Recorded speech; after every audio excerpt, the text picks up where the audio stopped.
I bet I drill a clean hole in somebody today. 1 year ago today, the greatest April Fool's joke that was not an April Fool's joke was had. 1 year ago today, Tekken died for a lot of people. Leading up to this moment, players had a lot of hope and faith in Tekken 8. And they were looking forward to Season 2 Tekken Talk to give them a brighter future, show characters moving in the right direction in terms of removing offensive pressure, in terms of just balancing the game overall at a competitive level. But that is not at all what we've seen. And that triggered this early backlash. Before the update went live, Harada stepped up to try to calm the players. He put out this long tweet here about the Tekken Talk, about key charges, and also about player feedback. The key charge was such a special part of Tekken, and in one update, the developers ensured that no one would ever use it in a strategic way ever again. Now, its sole purpose is for taunting and upsetting your opponent. But also, when you look at this tweet, you can see the part that's highlighted. He says, I understand that there are various opinions. However, at the time of writing this, players have not yet had the chance to play the updated version of the build. So we would really appreciate if you could try it out when the update goes live. Spend some time playing or competing in tournaments and share your feedback with us. With that in mind, please feel free to send any opinions or criticisms to me or Michael. We won't reply to every message, but we do read pretty much all of them. This message is aged so poorly for multiple different reasons. One, we gave them all the feedback in the world, and Season 2, also Season 3, showed that they ignored all of it. But then also, when you hear them say, give us opinions, criticism, people did that and got blocked. People did that and got kicked off of commentary.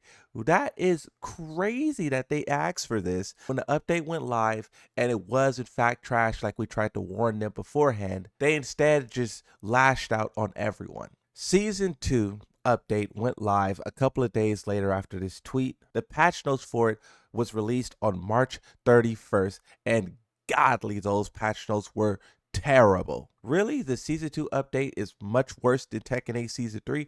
Season 3 is just continuing the legacy of Season 2. But also, with inside of Season 3, there is some good stuff. Definitely not enough. In Season 2, the developers were bragging, yelling from the top of the roofs how there is 1,200 changes in this update. They radically overhauled the experience overnight. But then with Season 3, they said, guys, be calm, be patient, wait. We cannot put so many changes in the game and change the experience overnight. It would be too jarring. Where was that mindset with Season 2?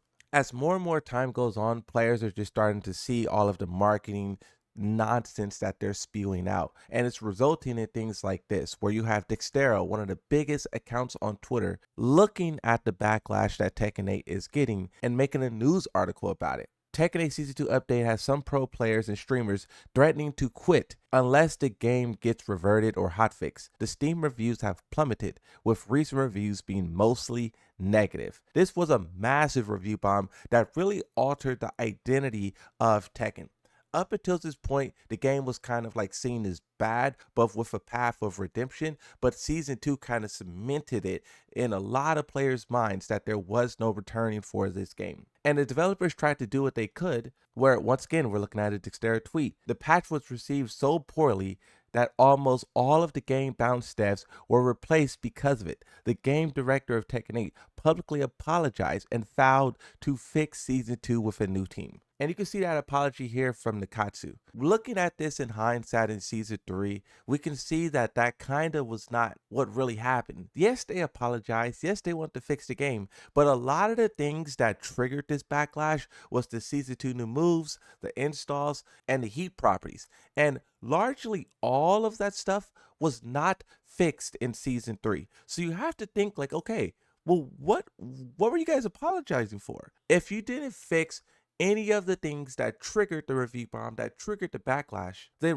what did you feel you were apologizing for? And then, of course, you have tweets like this from Harada, where he is talking directly to the players like me, who is talking about follow-up attacks, homing attacks, low risk, low reward, high risk, high reward. This tweet is very, very long from me. This is what I mean when I say that the developers had so much feedback, and still not listening. This tweet from me talks about guard breaks, heat, it talks about so much. And Harada acknowledges it. He confirms his perception of the matter with the balancing and tuning team. They seem to understand your frustrations and are working to improve it. Give them time, is what they say. Now, after the initial backlash of season 2, the devs kind of changed the way that they did everything. Like I said, they did no more Tekken talks, even with their new characters. They called it the Tekken Summer Updates. Now, these kind of events are usually for the most hardcore players, so you think that they would try to tailor this event for them and cater to them, but that is not at all what they did. They spent a lot of time going over information that was already stated in the past, talking about collaborations, talking about DLC stages, and then they showed off a couple of new stuff about Fakamram.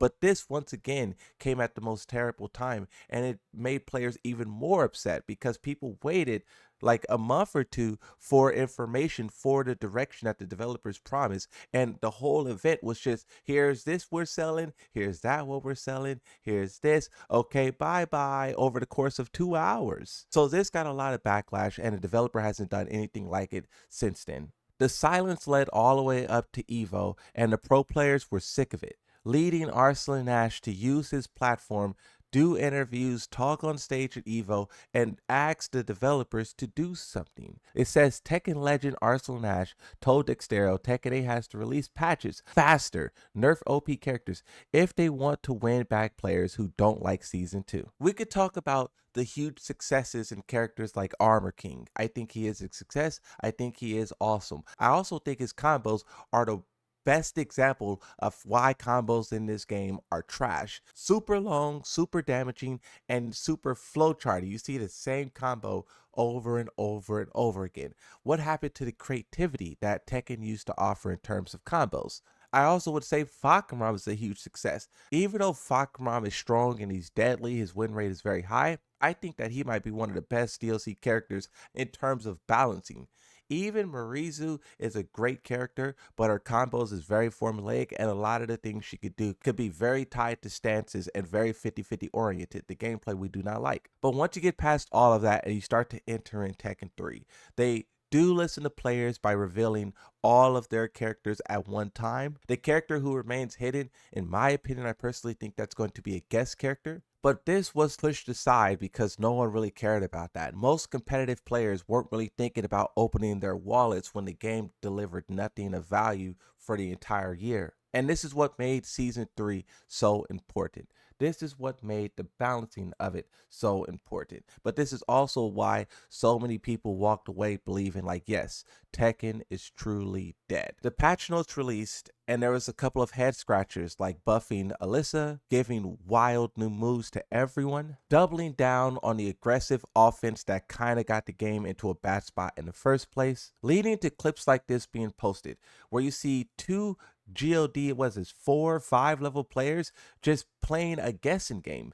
Heihachi does this same thing over and over and over, and the Lily guesses wrong every time and dies. This is what this game has turned into. You have another example of it with Shahid, where once again you just die to super one-sided offense. Like, I get they want the game to be fast-paced, I get they want the game to decrease the skill gap, but when you have so many clips like this where the characters are just destroying the opponent, casuals may love this game, it's visually appealing, but they won't want to play it when you open up Twitter all day and you see this. And also, casuals aren't really stupid. It's not like they're dumb. Casuals just play a lot of different games. Yes, they know games. Yes, they like games. They just play a lot of games. They aren't dedicated to one like your hardcore audience. So when you upset your hardcore audience and they speak so viciously about your game, the casuals who play many games will play one less game. And that game in this instance is Tekken 8. Like, for example, you have this tweet here, and this is very recent from High Tone, where he says, I have no motivation to play Tekken, but I know when I lose my next big match in tournament, I'll regret not grinding more or playing more. I just wish the game was fun to play. I don't get frustrated. I just stare through the monitor. A lot of players have given up hope of the developers fixing this game. Really, Nikatsu. The characters that he's most proud of, he said it himself, is Reina and Lydia and Harang.